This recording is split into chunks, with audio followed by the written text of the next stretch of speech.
Madame, Monsieur, bonsoir. Bienvenue au 20h30. Voici la une du journal ce soir.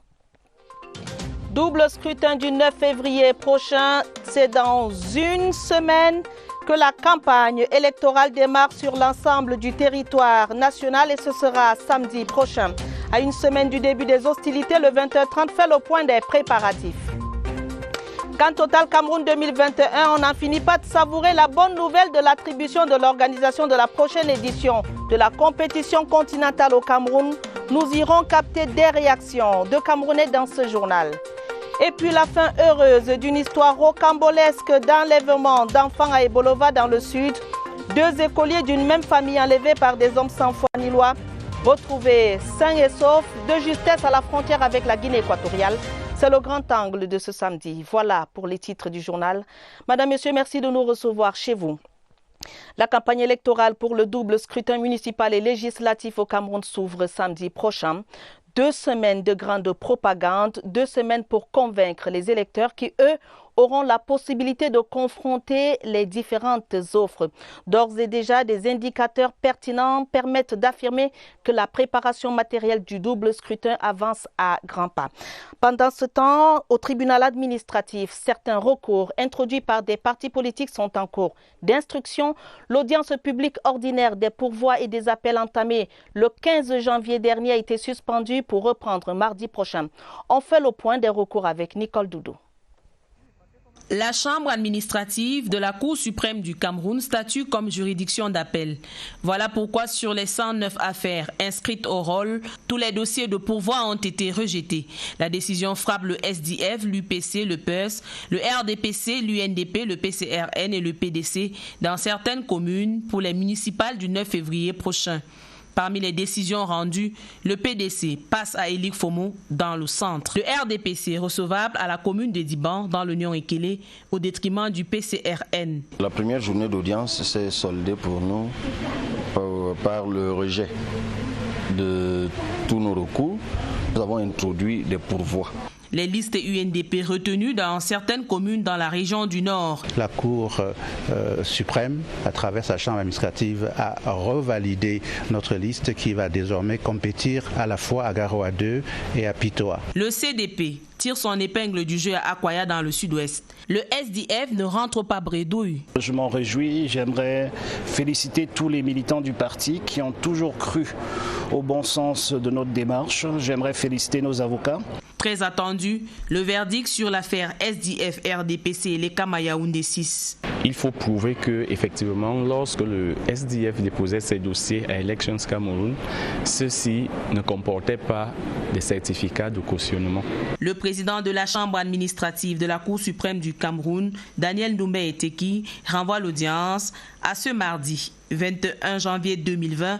Question de permettre aux partis politiques dont les décisions n'ont pas été rendues de fournir des pièces justificatives.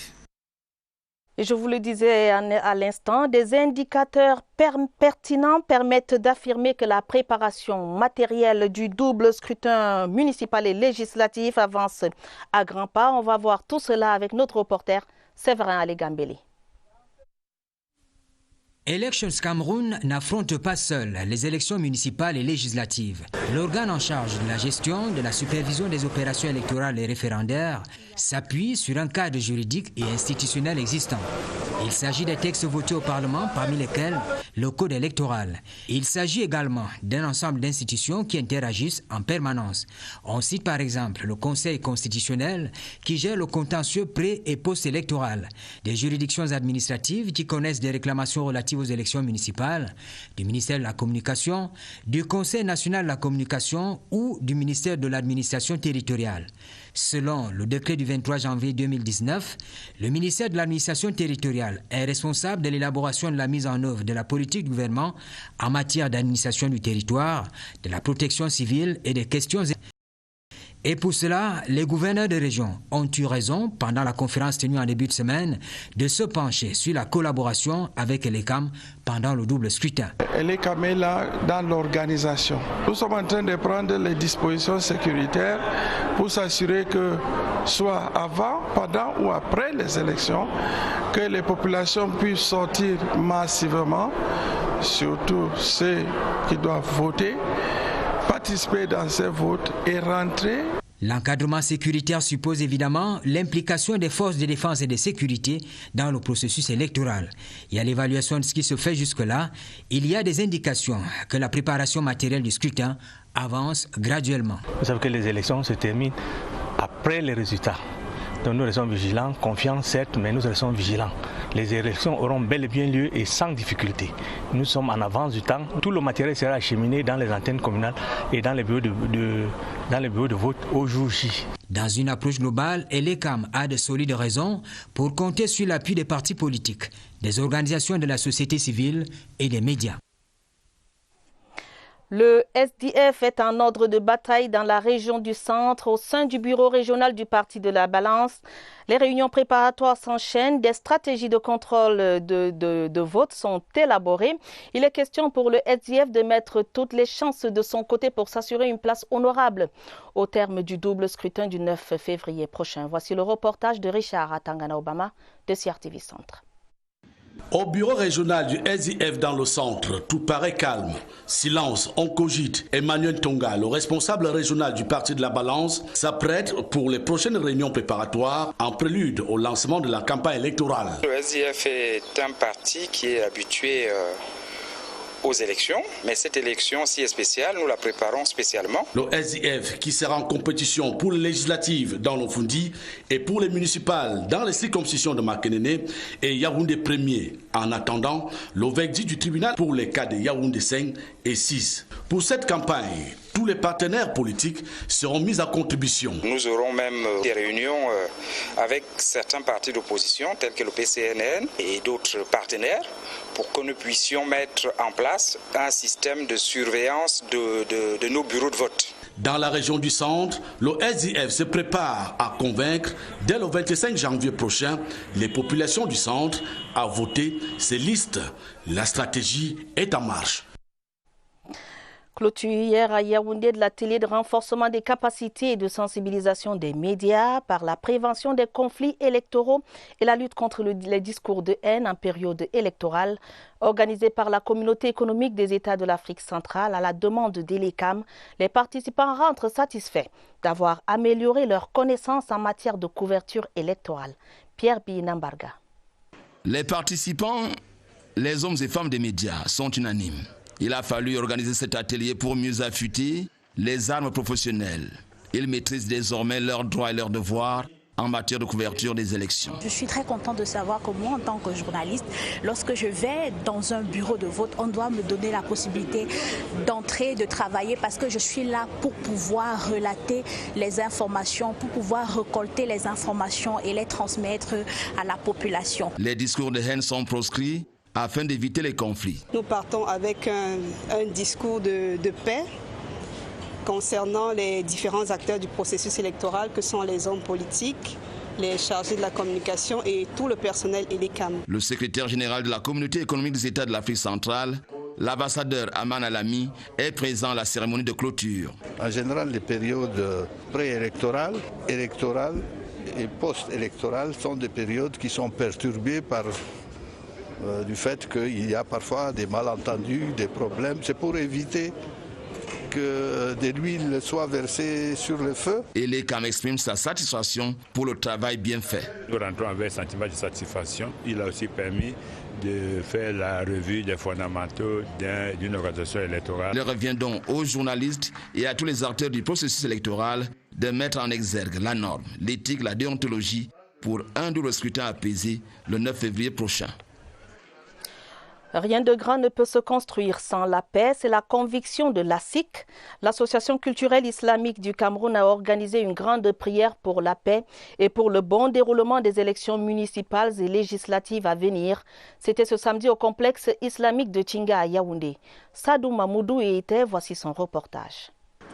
La paix, valeur cardinale de l'islam, commande toute une prière pour la consolidation de cette vertu avant, pendant et après le double scrutin législatif et municipal du 9 février 2020. Toute la communauté musulmane de ce pays puisse se mobiliser pour que Allah subhanahu wa ta'ala, le tout miséricordieux, puisse protéger notre pays avant les élections, pendant les élections et après les élections, de manière à ce que notre pays puisse donc retrouver la stabilité. Le contexte sécuritaire délétère dans les régions du nord-ouest, sud-ouest et extrême nord sont également en ligne de compte de cette grande prière, ciment du vouloir vivre ensemble des Camerounais. Grâce à la détermination du chef de l'État, président de la République, grâce à la compréhension et à l'abnégation du peuple camerounais, ces élections auront lieu. Nous avons besoin aussi d'une main divine, n'est-ce pas, pour pouvoir réaliser nos aspirations.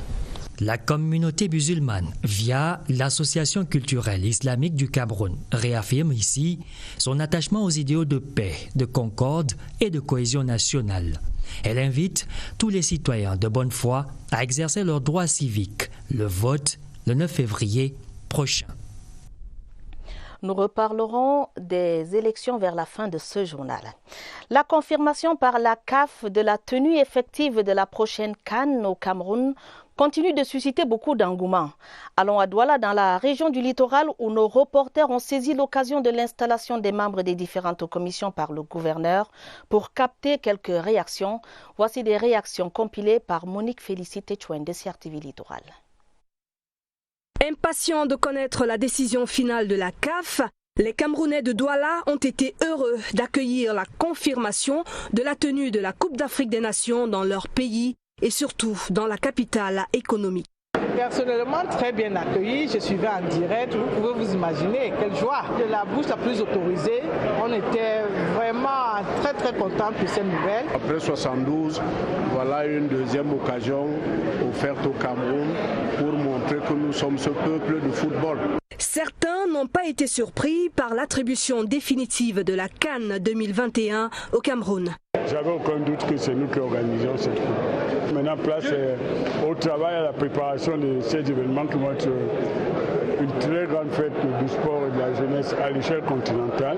Il faut à présent redoubler d'ardeur dans les préparatifs et cela passe par une organisation réussie du CHAN 2020 d'avril prochain. Avec janvier, il n'est plus question de chercher quelque raison que ce soit. Que tout soit fait pour que à la fin de l'année 2020, nous soyons prêts. Mon rêve, la CAN telle qu'on l'imagine, c'est-à-dire une grande fête où il y a ces beaux stades, où il y a ces belles routes, ces belles chaussées en construction, d'avoir le public camerounais retrouver le sens de la fête totalement. La Coupe d'Afrique des Nations 2021 arrivera 9 mois après le CHAN, le temps d'une grossesse. Pas de césarienne, pas de mort-née, mais un accouchement à terme pour le bonheur de toute la nation camerounaise. Ce sera un accouchement en bonne et due forme par voie basse. Monique Félicité Chouin. Suite de notre série de reportages au port autonome de Douala, arrêt ce soir dans un secteur clé de la plateforme portuaire, à savoir la capitainerie. Là-bas, comme dans d'autres maillons de la chaîne portuaire, on a mis le cap sur la performance. Aboubakar Abo de CRTV Littoral nous en dit plus. Ici, c'est la cabine du patron. Permission d'accoster ou d'appareiller, droit de séjour, ticket d'emplacement. Tout se décide dans ce service qui porte bien son capitainerie du port de Douala-Bonabéry. Une véritable plaque tournante. C'est le service qui s'occupe de la sécurité, de la sûreté et des opérations maritimes. La programmation des navires. Depuis le 2 janvier dernier, le service surfe sur les eaux de la performance. Depuis le 2 janvier, aujourd'hui, le 17, nous sommes à notre 15e navire qui a accosté au terminal à conteneurs. Les plus grandes compagnies maritimes, lignes maritimes de conteneurs, MSC, MEX et CMA-CGM, qui fréquentent le port de Douala et qui ont déjà chacune sur les 15 escales, chacune de ces trois-là a réalisé 3 escales. Une performance qui s'appuie sur un élément efficace, mais surtout rapide. Le séjour moyen au terminal à conteneurs est de 48 heures. Et ces délais sont respectés. Et aujourd'hui, nous avons 2 navires à quai. Il y a suffisamment de l'espace parce que le terminal peut accommoder jusqu'à 3 navires à la fois. Une opération en amont qui porte des fruits en aval. En termes de navires, La régie a déjà manipulé pratiquement près de 10 000 conteneurs. Et à l'export, ils font entre 300 et 400 conteneurs. Copie excellente donc rendue par ce service qui suit le temps et le rythme imposé par la RTC, dont les voiles aux couleurs du 237 sont portés par les vents du travail et de l'engagement patriotique. Parlons du lancement des journées de la douane. Le travail est abattu par les personnels des secteurs douane et impôts de la région du littoral, salué par le ministre des Finances. Louis-Paul Motazé procédait au lancement officiel des manifestations de la journée de la douane à Maroua, le chef-lieu de cette région en proie à l'insécurité. Abdelaziz Amadou nous en dit plus.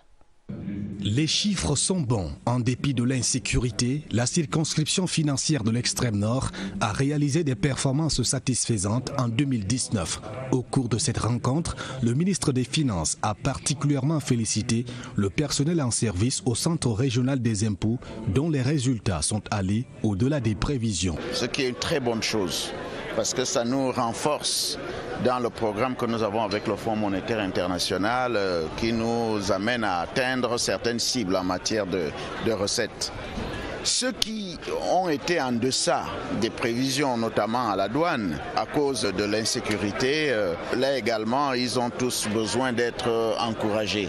C'est dans ce sillage que le membre du gouvernement a visité les services déconcentrés de son département ministériel implanté à Maroua. Partout, Louis-Paul Motazé a salué le professionnalisme et la discipline du personnel. L'engagement que j'ai pris devant mon personnel, c'est de faire en sorte qu'on regroupe au maximum les gens dans un hôtel de finances digne de ce nom. Donc j'ai trouvé un personnel extrêmement discipliné qui travaille bien avec sa hiérarchie. Et c'est dans la perspective d'améliorer davantage les performances en 2020 qu'une marche sportive a été organisée dans les artères de la ville de Maroua. Marche à laquelle ont participé le directeur général des douanes et le gouverneur de l'extrême nord. La clôture en toute beauté d'une semaine d'activité à l'école militaire interarmée. Le bal des aspirants, organisé par les élèves officiers en fin de formation, a été un moment de communion et d'émotion, marqué par la présence de la famille du général Jacob Kodji, parrain de la promotion. Autre détail avec Pierre Evembe.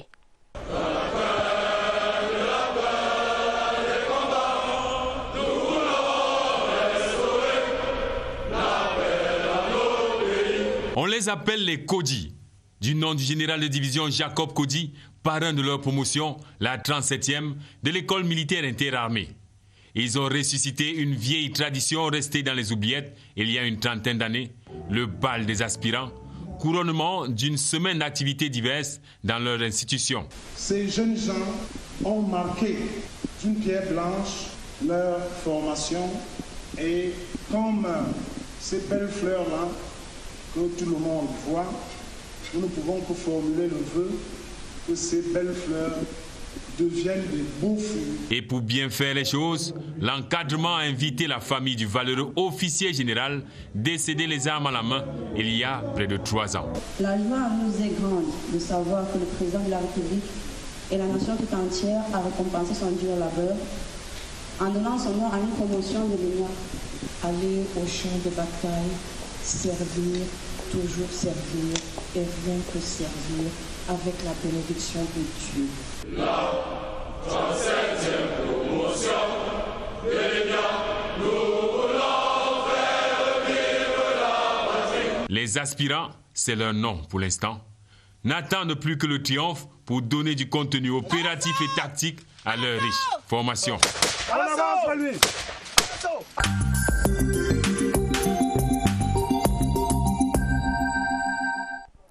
Ce happy end à Ebolova, dans la région du Sud, dans l'affaire de kidnapping de 2 enfants d'une même famille, le petit José et sa sœur aînée, enlevés par une femme, une bandite, à la sortie des classes le 15 janvier dernier, ont été retrouvés de justesse alors que les présumés ravisseurs s'apprêtaient à traverser la frontière au fin de les livrer à un couple sans enfants. Les auteurs de cet acte odieux sont aux arrêts et les enfants ont regagné la maison. Voici le récit de Charles Abosoloba de CRTV Sud. C'est un épisode traumatisant pour cette famille au quartier Bolovasi 1.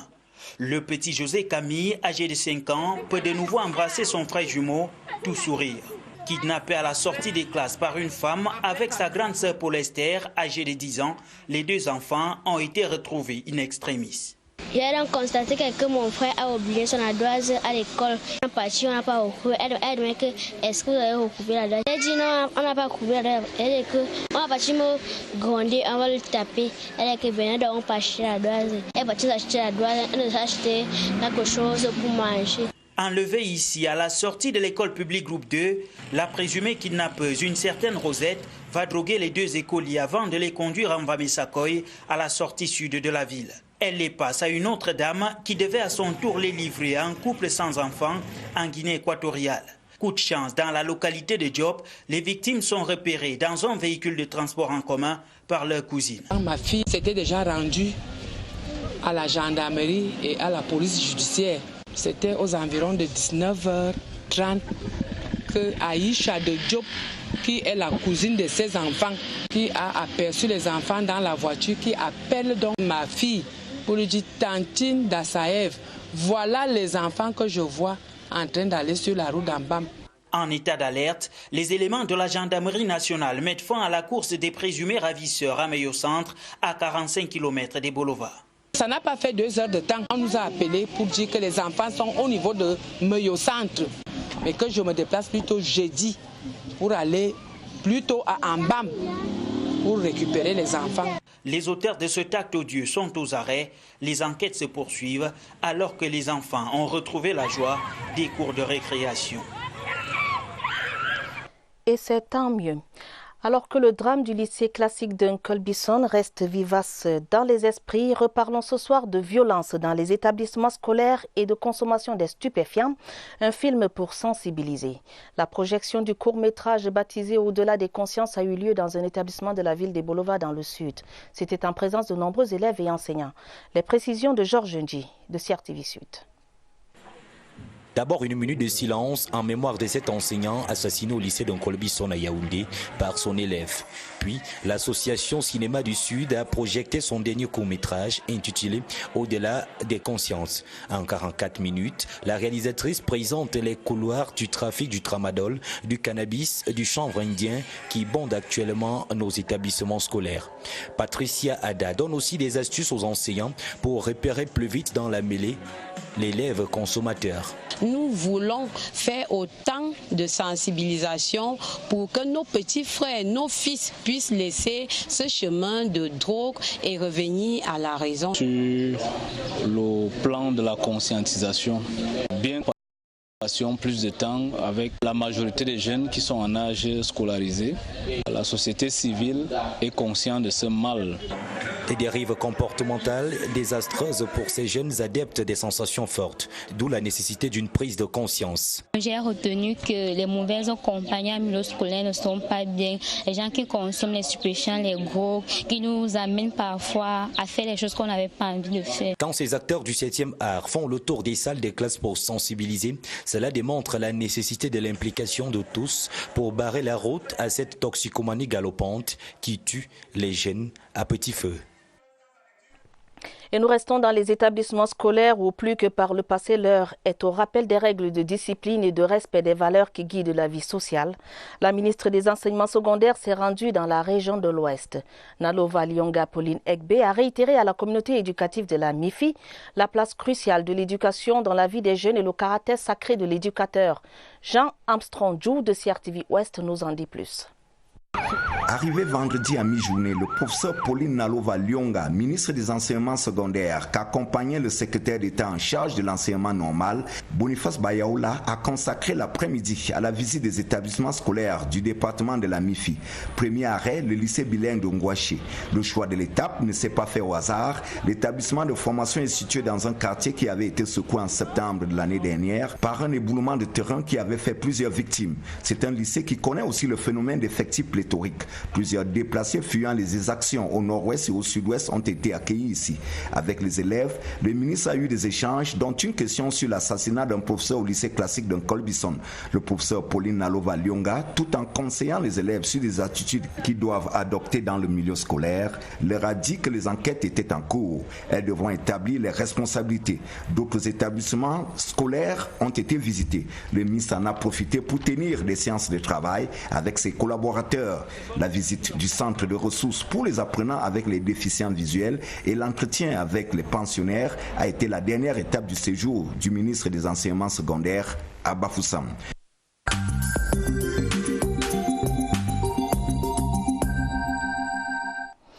L'instant ici nous amène à la découverte de 40 jeunes passionnés du dépannage des smartphones.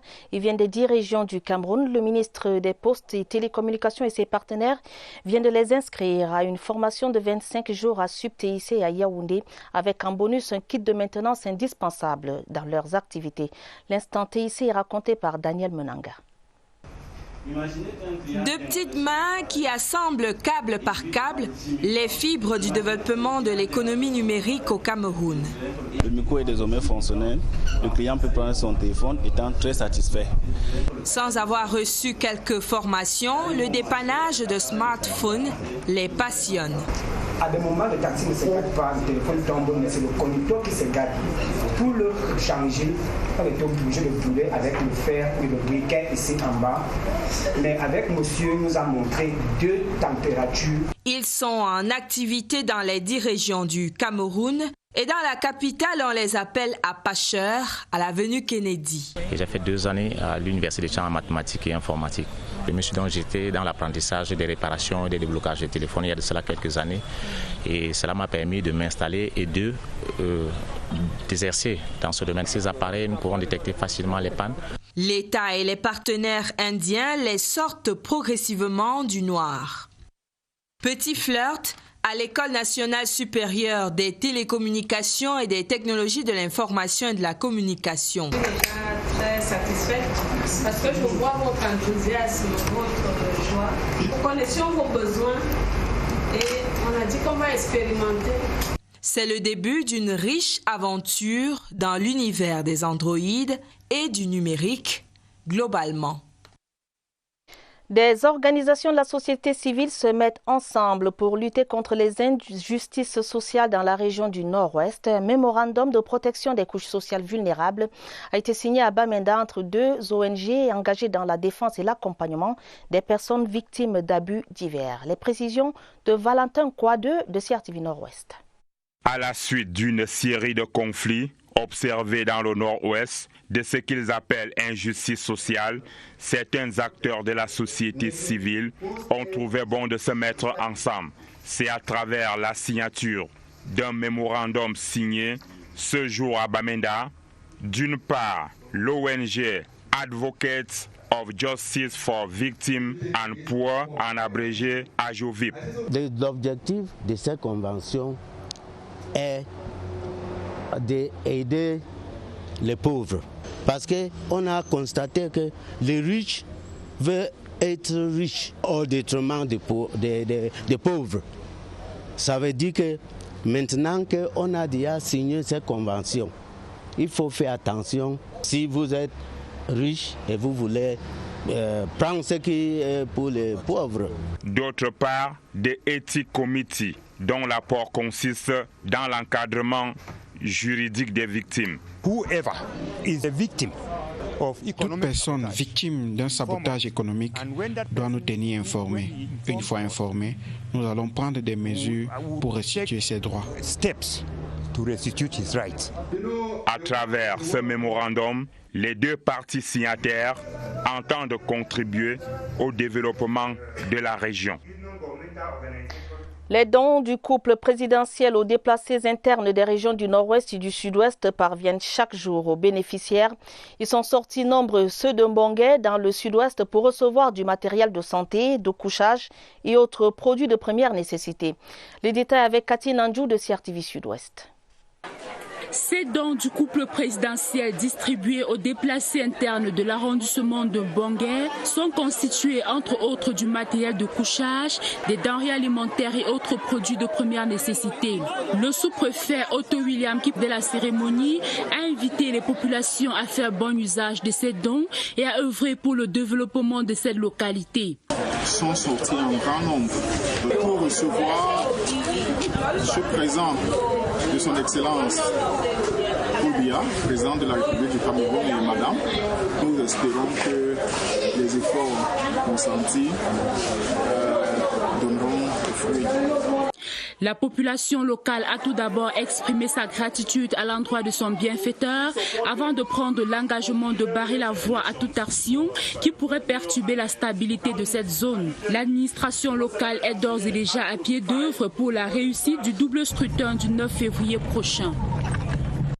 Solidarité manifestée également à l'endroit des élèves déplacés internes de la crise sociopolitique du Nord-Ouest et du Sud-Ouest et vivant dans la région de l'Est. Ils ont reçu des dons constitués de fournitures et de manuels scolaires, une initiative de la ministre des Enseignements secondaires. Des précisions avec Denis Amand de CRTV Est. Ces déplacés internes viennent des 4 départements qui constituent la région de l'Est. Des dons ont été remis aux différents délégués départementaux des enseignements secondaires qui les achemineront vers les heureux bénéficiaires. Un geste de cœur du ministre des Enseignements secondaires qui a rencontré la profonde gratitude de ces nombreux déplacés internes. Nous, les déplacés, on croyait qu'on était déjà abandonnés, mais venant ici, on nous a donné tout. Nous remercions monsieur le gouverneur et aussi madame la ministre de nous avoir donné. Le délégué régional des enseignements secondaires a exhorté ses élèves à se mettre au travail afin de mieux préparer leur avenir. Le gouvernement de la République voudrait montrer ici que les crises sociales ne devraient en aucun cas perturber, n'est-ce pas, le bon fonctionnement de l'école dans notre pays. Le gouverneur de l'Est, représenté par le secrétaire général qui présidait la cérémonie, s'est appuyé sur l'actualité pour inviter la communauté éducative à renforcer la discipline en milieu scolaire tout en précisant le message de la hiérarchie. Aucun Camerounais, quelle que soit sa condition, n'est ni lésé ni laissé pour compte. Ceux-ci sont partis du nord-ouest et du sud-ouest, sont venus à l'est, c'est toujours au Cameroun, et les conditions dans lesquelles ils vivent préoccupent les pouvoirs publics. L'exécution du bas Mbayadinge, entre autres Bikoutsi, Mangambe et les rythmes sahéliens, a une fois de plus montré que le Cameroun reste un et indivisible. Reparlons du double scrutin législatif et municipal. Le RDPC dans le FACO bat le rappel de ses militants. Responsables et candidats ont pris part à la rencontre présidée par la députée Emilia Mondjoa Lifaka, chef de la délégation permanente départementale du comité central. Roger Samaki-Poro pour les détails. Ce meeting de Limbe s'est voulu une occasion de veillée d'armes pour le RDPC dans le FACO, à quelques jours seulement de l'ouverture de la campagne électorale. De nombreux responsables et candidats de ce parti au double scrutin du 9 février prochain dans le département le plus peuplé du Sud-Ouest ont répondu présents à cette rencontre. Pour la chef de la délégation permanente du comité central du Rassemblement démocratique du peuple camerounais pour le FACO, aucune voix ne doit manquer à l'appel du 9 février prochain. Je suis venu pour préparer le terrain, pour accueillir les autres qui vont venir nous assister pendant les élections, pendant la campagne. Le lancement de la campagne, c'est le 25. Et avant le 25, nous, on doit se préparer. On doit montrer notre volonté, nos intérêts. Le candidat doit dire à leur parti qu'on est prêt. Les responsables ont exhorté les militants à faire preuve d'humilité et de permettre au RDPC d'engranger des victoires le moment venu. Par ailleurs, les participants ont rassemblé une somme de près de 21 millions de francs CFA en guise de leur contribution au financement de la campagne électorale de leur parti. Les militantes de la section OFRDPC de Mfundi 3 garantissent une victoire des listes RDPC au cours de ce double scrutin. Elles ont pris part ce samedi à Yaoundé à une conférence de sensibilisation sous la houlette de Yaou Aïssatou, la présidente du bureau national. Le compte-rendu est Étienne Pascal Azegui. À 22 jours exactement des législatives et municipales, les militantes de la section OFRDPC du Mfundi 3 peaufinent la stratégie pour la victoire au soir du 9 février 2020. Le leitmotiv de la conférence de section organisée ce samedi à Yaoundé est mobilisation et vote massif en faveur des listes du RDPC. Allez donc remobiliser à la base pour qu'elles comprennent qu'il y a un intérêt à soutenir une fois de plus la politique du RDPC à travers un vote massif. Parce qu'il faut qu'au soir du 9 février, que le RDPC sorte vainqueur de ces élections dans toutes les circonscriptions où elle a présenté ses candidats. Les Amazones du parti du flambeau ardent du Mfundu 3 ont reçu un soutien de poids. Celui du président de la section RDPC. André Mamafouda est venu battre le tam-tam de la victoire pour les femmes qui se trouvent dans la liste des législatives dans le Mfundi. Cet engagement est traduit par une motion de soutien et de déférence au président de la République et président national du Rassemblement démocratique du peuple camerounais, Paul Biya. Allons dans la région du Nord pour saluer cette symbiose parfaite entre les Camerounais, les Tchadiens et les Centrafricains dans la lutte contre la sécurité dans le département du Mayoré, région du Nord. Le constat est du préfet Amadou Zarma en visite dans les localités de sa circonscription administrative cette semaine. Omar Oussanda Hayatou de CRTV Nord nous en dit plus. Sitouboro et Tcholiré ont été les deux dernières étapes de la tournée de prise de contact du préfet du Mayoraï. Ces deux arrondissements ont également permis à Amadou Zarma de voir de près deux localités aux fortes potentialités. Ce tour de propriétaire a aussi permis à l'autorité administrative de s'entretenir avec son homologue du Tchad, Constance Madimsaï, préfet des Monts de Lam. Amadou Zarma a saisi l'occasion pour évoquer la situation sécuritaire dans la zone. Remarquez qu'il y a une certaine symbiose entre les ressortissants de ces pays et nos compatriotes. Et j'ai constaté effectivement que les Tchadiens et les Centrafricains se sentent véritablement, n'est-ce pas, comme chez eux. Voilà de quoi rassurer les pouvoirs publics sur la collaboration de tous en vue de la promotion du vivre ensemble, comme le prône de tout temps le président de la République, Paul Biya. Ferdinand Tchakoumi Ndjike est le meilleur agent ISACAM de Kribi pour l'année 2019. Il a été désigné puis récompensé du fait de son professionnalisme et de son ardeur au travail par un jury qu'a constitué la Société d'hygiène et de salubrité du Cameroun ISACAM. Des précisions avec Dieudonné Noira.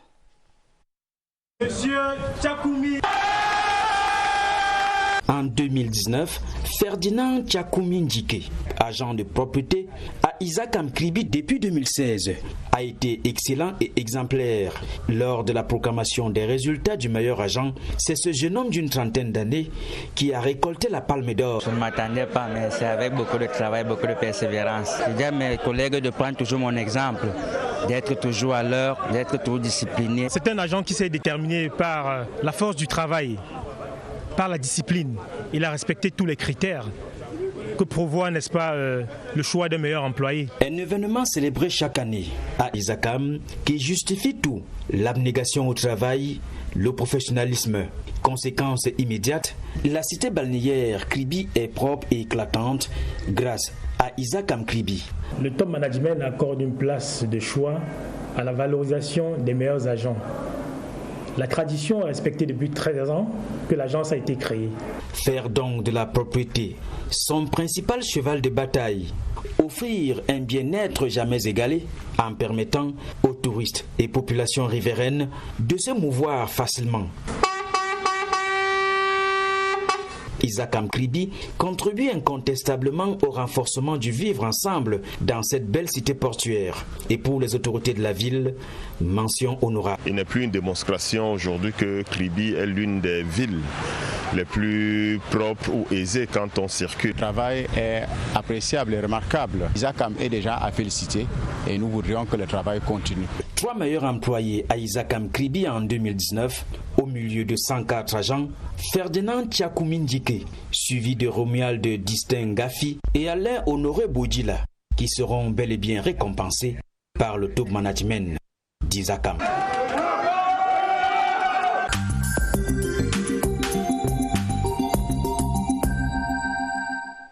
Place à présent au livre de la semaine, Les coulisses de l'Eldorado, l'ouvrage de Marie-Bertie Mawem, est une incursion dans la vie d'un homme qui, pour faire plaisir à sa nouvelle épouse, accepte de mettre à la porte son fils âgé de 15 ans seulement.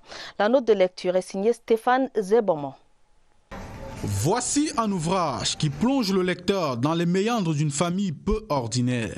Une famille dans laquelle le père doté d'un amour exaspéré pour les plaisirs mondains décide de mettre à la porte sa fille de 15 ans pour donner satisfaction à une condition de sa nouvelle compagne. C'est de la souffrance du début jusqu'à la fin et un post-pilatisme complice. Un enfant comme celui-là, par la suite, ne peut pas réellement connaître l'amour parce qu'il vit de souffrance à souffrance. Il n'a presque pas de vie et il n'a droit à rien. Ainsi commence le long combat de Dandy, le personnage central de l'ouvrage de 86 pages. La Française d'origine camerounaise est expulsée de l'Hexagone du jour au lendemain. Ses documents de séjour sont confisqués par son géniteur pour parfaire son coup. Le père va porter plainte pour un désaveu de paternité, en fait parce que les papiers officiels de cet enfant-là vont devenir tout simplement un moyen de trafic où on peut vendre pour donner une nationalité à quelqu'un. J'essaie juste de dénoncer ce trafic et ces enfants-là qui généralement par la suite perdent l'identité. Des faits qui viennent remettre au goût du jour le débat autour de la parenté responsable et présentent quelques clichés sombres des familles qui en apparence vivent dans le luxe mais au fond éprouvent une certaine nausée existentielle peu propice à l'épanouissement. Ce télégramme officiel du président de la République à son Excellence Obiangema Mbazogo, président de la République de Guinée équatoriale à Malabo. Monsieur le Président, j'ai pris connaissance avec émoi de la nouvelle de l'incendie qui a gravement endommagé une partie de la cathédrale Sainte-Élisabeth de Malabo. Cette cathédrale est un lieu fort symbolique de l'église catholique de votre pays, ainsi qu'un monument historique qui fait la fierté de la capitale Malabo. Je tiens, suite à ce sinistre, à vous exprimer ainsi qu'à l'ensemble du clergé et au peuple équato-guinéen mon entière solidarité. Veuillez agréer, Monsieur le Président et chers frères, les assurances renouvelées de ma très haute considération, signé Paul Biya. Ainsi va donc le Cameroun ce soir. Madame, Messieurs, c'est la fin du 20h30, préparé avec la collaboration de Franck Evina, Alex Kokola et Mirabel Tala. Prochain rendez-vous avec l'information, ce sera à minuit. Vous serez en compagnie de Georges Marcel Messila et Gilbert Onguiné. L'information continue, c'est sur CRTV News. Le sport et le divertissement, c'est sur CRTV Sport. L'info tout court, c'est sur CRTV Web. Mesdames, Messieurs, merci de nous renouveler votre confiance. Bonne soirée à tous.